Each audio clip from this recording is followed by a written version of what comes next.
Hello and welcome back to Easy English Sip. I'm Anna. And I'm Ben. Last time, we helped you confidently handle any unexpected plan changes. Now, get ready to tackle a new challenge as we unlock your confident voice in English. All right, everyone, let's jump into our first section for today, where we tackle the big question. Why should we even talk about current events in English? Part 1. Problem Solution. Why current events matter, even at A1-A2. Have you ever felt like you're stuck when current events come up in English conversations? You want to share your thoughts or understand others, but the words just aren't there, or you worry about saying the wrong thing. It can feel like you're missing out on important discussions, especially when you want to be heard respectfully and understand others respectfully. You're not alone. It's challenging when everyone around you is talking about the latest news or a big event, and you just can't join in. You might understand a few words, but connecting your own opinion or asking a follow-up question seems impossible, all while trying to maintain a respectful tone. That feeling of being lost for words is exactly what we're tackling today. Today, we're unlocking that confidence for you. We'll equip you with simple techniques to discuss recent news respectfully and confidently. Let's learn how to discuss current events respectfully in English. That's a great goal for today, Anna. Let's move on to our second part and dive a little deeper into that question you raised. You know, Ben, a lot of our listeners might wonder, why do I need to talk about current events if I'm just an A1-A2 learner? What do you think? That's a great question, Anna. And honestly, understanding recent news is so useful, even with just basic English. Think about it. From simple small talk with friends or colleagues, like, did you see the report about the local festival? To watching TV shows or movies, current events often come up. It helps you connect with people and understand what's happening around you respectfully. That's so true. It's not about being a news anchor or having deep political discussions, right? It's more about basic comprehension and being able to participate a little, always keeping that respectful tone in mind.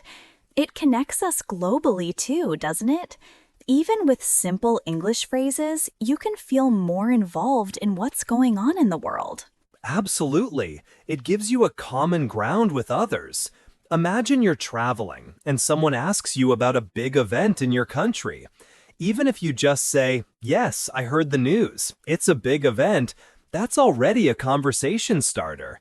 And doing so respectfully helps bridge cultural gaps.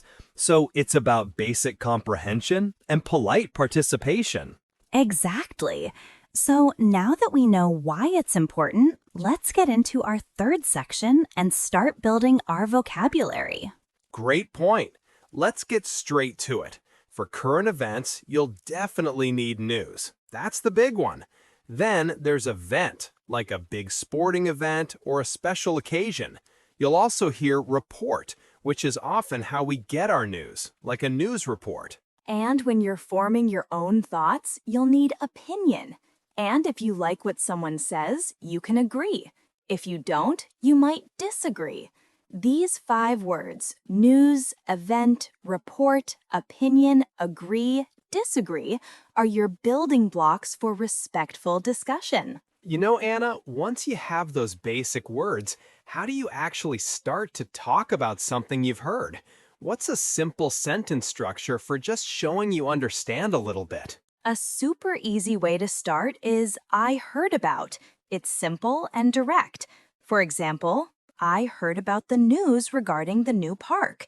Or if you want to know what someone else thinks, you can ask, what do you think about? So, what do you think about the new report? These are respectful ways to initiate. Those are great starting points, but sometimes, especially with news, you might not understand everything. What if you're feeling a bit lost? How do you ask for clarification respectfully without feeling embarrassed? That's a common feeling, Ben, and it's totally okay to ask. You can simply say, "Can you explain that?" or "What does that mean?" It's polite and shows you're engaged. For example, "I heard about the event, but I don't fully understand. Can you explain that?" These phrases are always received respectfully. So the goal is to acknowledge you heard something, express interest, and then not be afraid to ask for help if you need it. Those phrases give you the power to do that respectfully. Absolutely. With those foundational phrases in mind, let's move to our fourth part, which is all about handling disagreement positively. Okay, Ben, sometimes when you're discussing current events, people have different opinions. How do we handle that politely and respectfully in English? I mean, you don't want to be rude, but you also might not agree. That's a very important skill, Anna. The key is to acknowledge their point first, even if you don't agree. Simple phrases like, "I understand your point," or "That's a different way to look at it," are perfect. They show respect without commitment. For example, "I understand your point about the new event, but I have a different opinion." That's super helpful. So, once you've acknowledged their view, how do you then politely and respectfully state your own contrasting opinion? You don't want to just contradict them directly. Great question. This is where softeners come in handy. You can start with, "However, I also think," or "On the other hand." These phrases create a smooth, respectful transition. So, "I understand your point. However, I also think the report showed something else." Or, "That's a different way to look at it. On the other hand, some people might disagree." Those are excellent. And what if a discussion gets a bit too complicated or maybe even a little heated, and you just want to gracefully and respectfully exit the conversation? How do you do that without offending anyone? It happens. The best way is to acknowledge the complexity and gently pivot. You can say something like, "That's a really complex topic," or "It's interesting to hear different opinions." Then you can change the subject or politely excuse yourself. The goal is to avoid making it uncomfortable and to keep the interaction respectful. So the strategy is acknowledge, use softeners for your opinion, and know when to gracefully step away.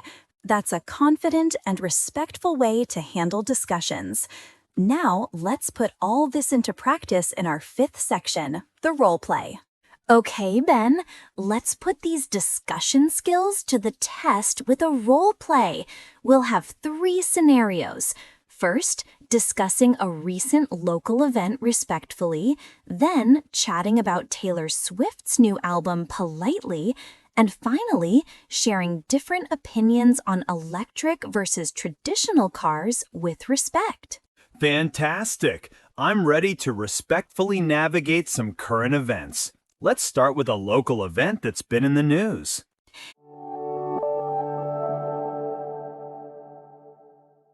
Hey Anna, did you hear the news about the new community garden event in town? I saw a report about it yesterday. Yes, I heard about that. It sounds like a great event for the community. What do you think about it? I think it's a fantastic idea. It brings people together and it's good for the environment. I agree with the positive opinion in the report. I understand your point. That's a different way to look at it. However, I also think organizing such a big event might be a lot of work for volunteers. But overall, it's positive. I hope everyone involved is treated respectfully. Ben, have you heard the news? Taylor Swift just released her new album. Oh, wow. I heard about that, but I haven't listened yet. What's your opinion? Is it as good as her previous ones? I think it's amazing. The reports from critics are mostly positive too. I especially agree with the view that her songwriting has become even deeper. What do you think about artists releasing so much new music so quickly? I understand your point. Some artists release albums every few years. On the other hand, I also think it's great for fans when they get new music regularly. It keeps the event of a new release exciting. But I sometimes disagree with the sheer volume if it means less time for live tours. That's a different way to look at it. I can see why you'd want more live shows. It's interesting to hear different opinions on how artists manage their releases and connect with fans respectfully. Hey Ben, there's a lot of news about electric cars, like Tesla becoming more popular. What's your opinion on electric cars compared to traditional gas cars? That's a big discussion. On the one hand, I agree electric cars are better for the environment, and the reports show they're becoming more efficient. I understand your point about the environment. However, I also think traditional cars are still very practical for long trips because gas stations are everywhere and electric charging can take a long time. It's a difficult event to manage the transition smoothly, respectfully for all drivers. You're right. That's a different way to look at it. I agree that charging infrastructure is a challenge, but I also think the quiet ride and lower running costs of electric cars are big benefits. It's interesting to hear different opinions on this. What does the latest news report say about future developments? The latest report suggests that charging is improving, but the cost of electric cars can still be a barrier for many. It's clear both types of cars have their pros and cons. Thanks for sharing your thoughts respectfully.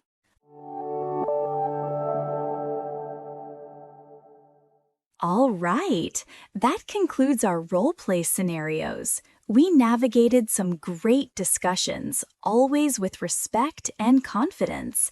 Now let's move on to our final toolkit. Absolutely. Now for our bonus round. Here are a few more phrases. If you want to know what's new, you can ask, "What's the latest?" And if something is very important, you might say, "This is a pressing issue." Always remembering to keep your tone respectful. Great additions! And for our final cultural tip, in many English-speaking cultures, it's considered polite to listen actively, acknowledge other opinions, and use softening phrases like "I think" or "perhaps" when stating your own view, especially on sensitive news topics. Directly contradicting can sometimes be seen as rude, so always aim for respectful dialogue. That's right. Showing respect for different opinions goes a long way in any conversation about current events. And that wraps up our essential guide to discussing current events respectfully in English. We've equipped you with the phrases to confidently engage with the world around you, turning potential awkwardness into respectful and confident conversation. We absolutely have. Now, before we go, let's quickly review the most important words and phrases we covered today. Remember those key words like news, event, and report? And for expressing yourself respectfully, we learned opinion, agree, and disagree. Exactly. And when you're joining the conversation, don't forget polite questions like, "What do you think about?" And when you don't understand, "Can you explain that?" And for handling different views respectfully, phrases such as, "I understand your point. However, I also think" are your power phrases. But the real magic happens when you take these phrases from our video into your daily life. Don't be afraid when current events come up. See it as a perfect opportunity for real-world English practice. Every time you use these respectful communication skills, your confidence will grow. We truly hope this lesson helps you feel more prepared for any discussion. If you found it valuable, please give this video a like to help other learners find us. And for more interactive language lessons designed to help you speak with confidence, make sure you subscribe to our channel, Easy English Sip. Remember, consistent practice with our 3-pass listening method is key to unlocking your fluency. Thank you for joining us today. Keep practicing, and we'll see you in the next conversation.